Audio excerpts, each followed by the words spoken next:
Welcome everyone to the Predictive Playbook. This is a very exciting edition of the Predictive Playbook because it has to do with the NFL.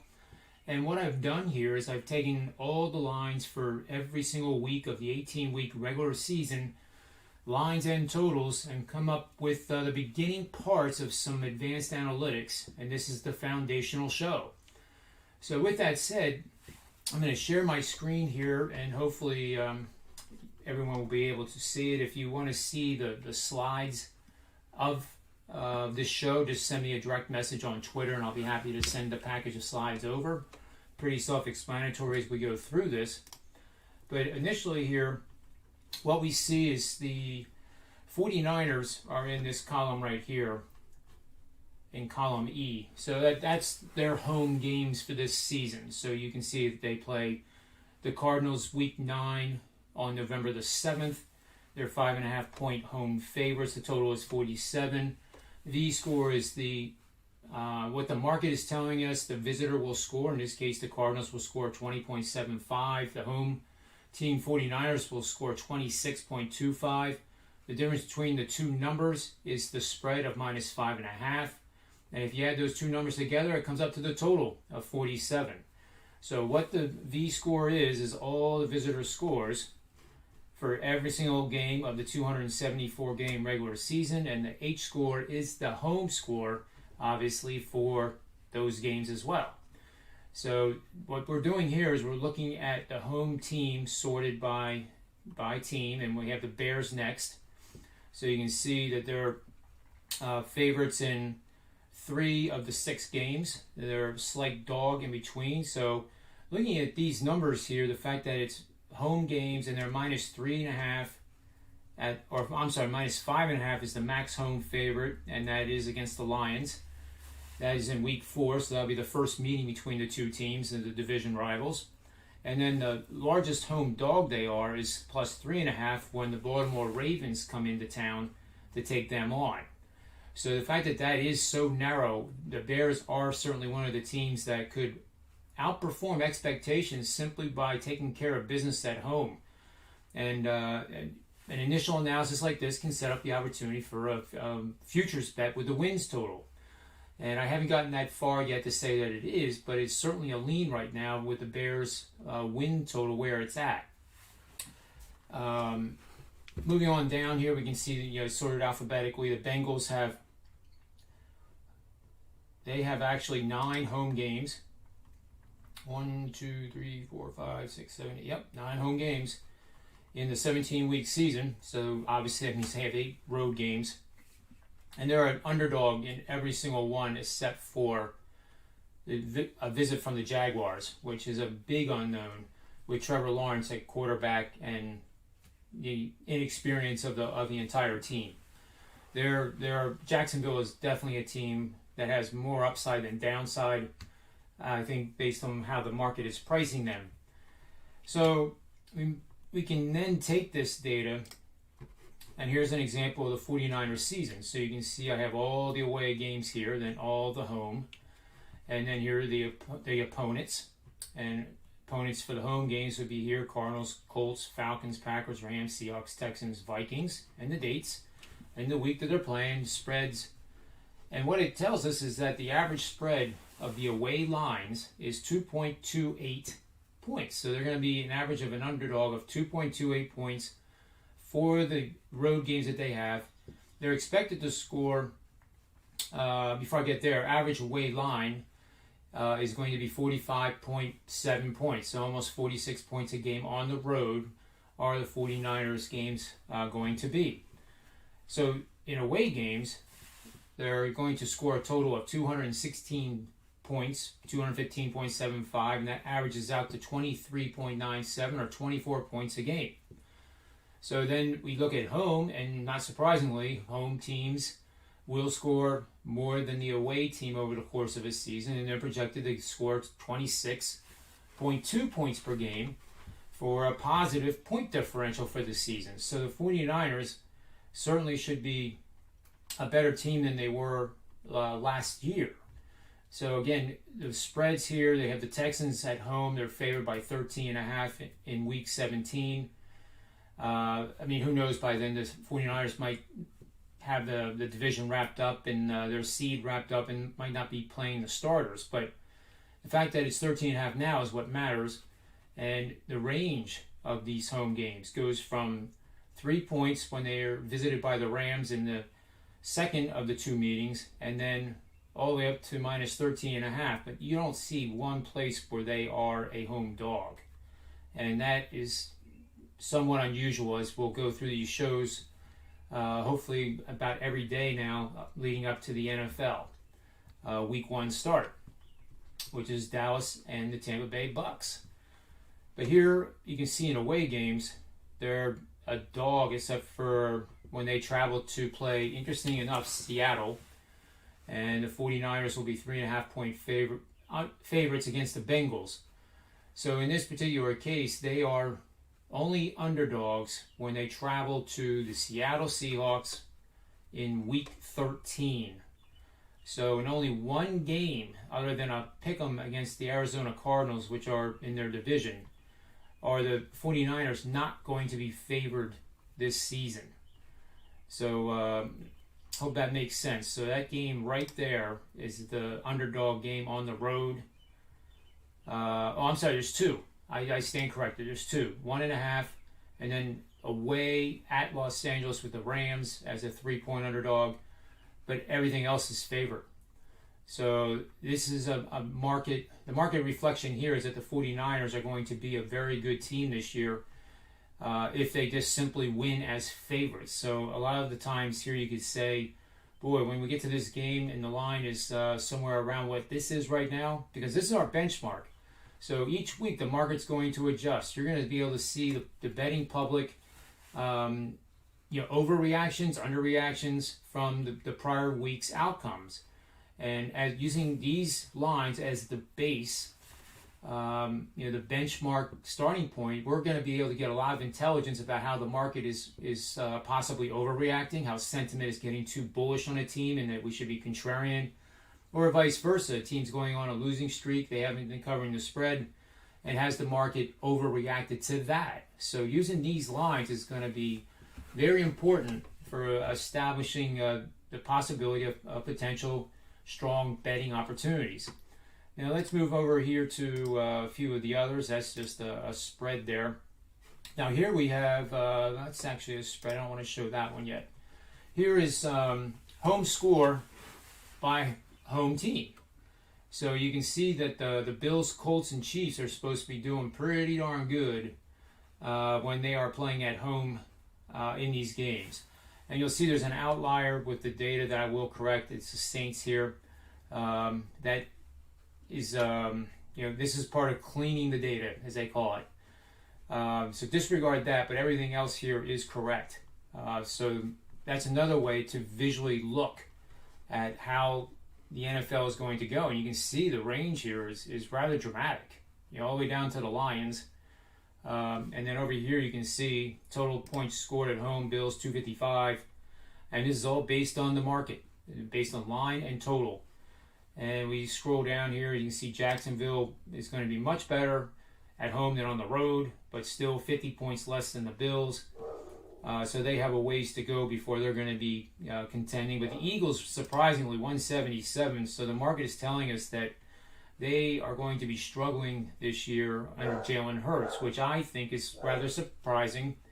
And find this as a really good opportunity to take advantage of the market now. The market, as you will see as we go through these in the shows to come, clearly has the Eagles, I think, very underrated. And I also think that Patriots initially are very underrated as well. So then we come back to here. This is the home score by visitor. Okay, so we're sorting by the visitor. So this is the points that that visitors give up on the road.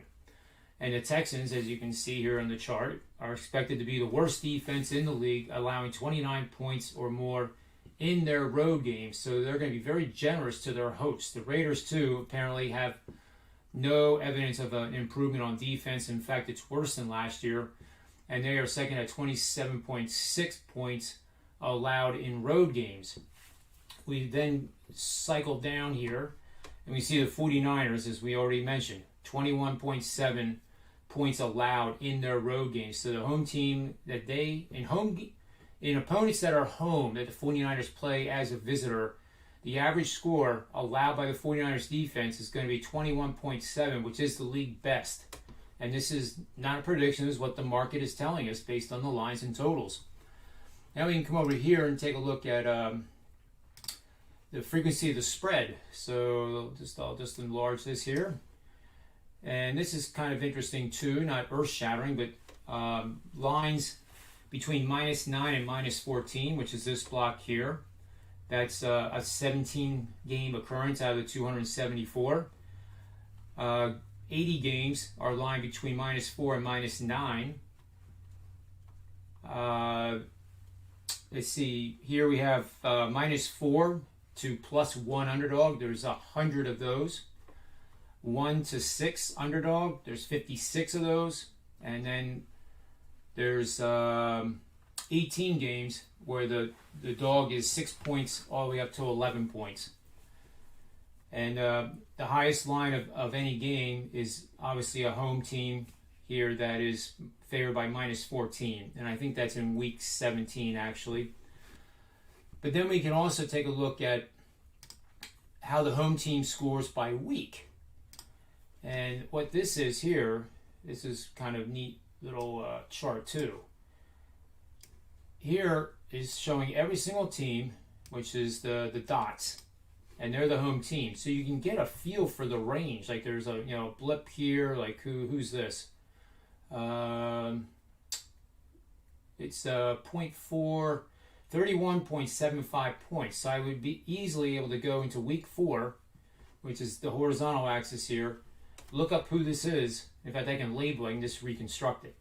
And then be able to anticipate that team is expected to score probably one of their season highs in week 4 against that opponent. And then you can see also the congestion where the dots almost look like they're on top of each other. And look at week 18. That tells me that there's a lot of uncertainty in the marketplace simply by who's going to be playing, who has a playoff spot locked up, and on and on. So the narrower the range, I think the greater the unknown is. You can see here a big range here in week 14. That makes sense because that's going to be all divisional matchups for the most part. And here we have possibly the lowest expected score by the home team and one of the lowest scoring weeks of the season based on the market. So this is all good information to have now because you can anticipate and be able to research it ahead of time. Week 1 right here is actually one of the lowest expected scoring weeks of the NFL season. All right, if we look at a couple more here, this one I like a lot because this is where we start to get into the meat and potatoes. So spread and field V-score appear highly correlated. So V-score again is visitor score, the spread. So the bigger the dog, the higher the expected scoring by the visitor is going to be. So if regardless of the dog would obviously be a home dog, and that means a weaker opponent, it stands to reason that would increase their scoring. Now what you'll see in the coming weeks is that I'll be able to take those favorites and based on the strength of schedule of the previous games, be able to really lock in on what their potential points are. And it'll be a range of scoring. Like this team is expected to score between 28 and 31 points against this dog, which is right here where my pointer is. So that, I think, makes a lot of sense. You can see the correlation line right here as well. And that is very, very tight. Much better correlation than I had ever thought it would be. In fact, when I first ran it, I didn't think it would actually be a chart that I would use on this show or any show. And then conversely, we have this. This is the spread for the home team. And supersizing this chart, and you can see the direct opposite. So if a home team is a dog, they're expected to score less than a favorite that is home because they're the better team. And you can see that, minus 10 points here to minus 5. This whole area right here is between 25 and 31 points, and with a couple outliers that are above 31. Conversely, if the home team is a 5 to 8 point underdog here, you can see that their point total drops drastically to between 18 and 24 points. So again, this correlation here is going to allow us to have a lot greater insight in the future shows that I'm doing here as we move on towards week 1 of the NFL season. And then lastly, what I want to show here for this show's purposes is the frequency of the total. And again, this is it's leaning more under than I had thought. Less scoring, I should say. So we have 42 to 44 points totals. There's actually 20 games between 42 and 44 inclusive. Then we have 60 games between 44 and 46. We have 100 that are 46, 47, or 48, and all the half points in between. We have 52 that are between 48 and 50. We have 30 games between 50 and 52. And then we have 52 to 54 for 8 games. And then there's one game that is line between 54, 55, and 56 points. And we can all imagine and know who that team is and what the game is. So we don't even need to talk about that part of it. And that's really all I have right now for this part of the introduction. So I hope this all made sense. There's a lot of things I'm scrolling through here, as you can probably see on the show. Here's the Eagles week 4 and 6 have noticeably higher spreads. That's another good thing to know, because if it's that much higher than the season average, then they're facing a very tough opponent, because they're not, expectations in the marketplace of the Eagles are not very bullish. And the lines like that would indicate that they're going to be playing either at home against a very strong opponent, or on the road and getting a ton of points, which also can present an opportunity to take a dog like the Eagles. So anyway, that's what I wanted to show you. I hope you found this interesting, and if you did, then please give it a like and make sure you subscribe. So I'm going to get ready for Manny's Pub Show here, 4 p.m. Monday through Friday, Eastern Standard Time. And that is essentially it. So I appreciate you watching. And on behalf of the Predictive Playbook and SportsMemo.com and WagerTalk.com, may all the wins be yours.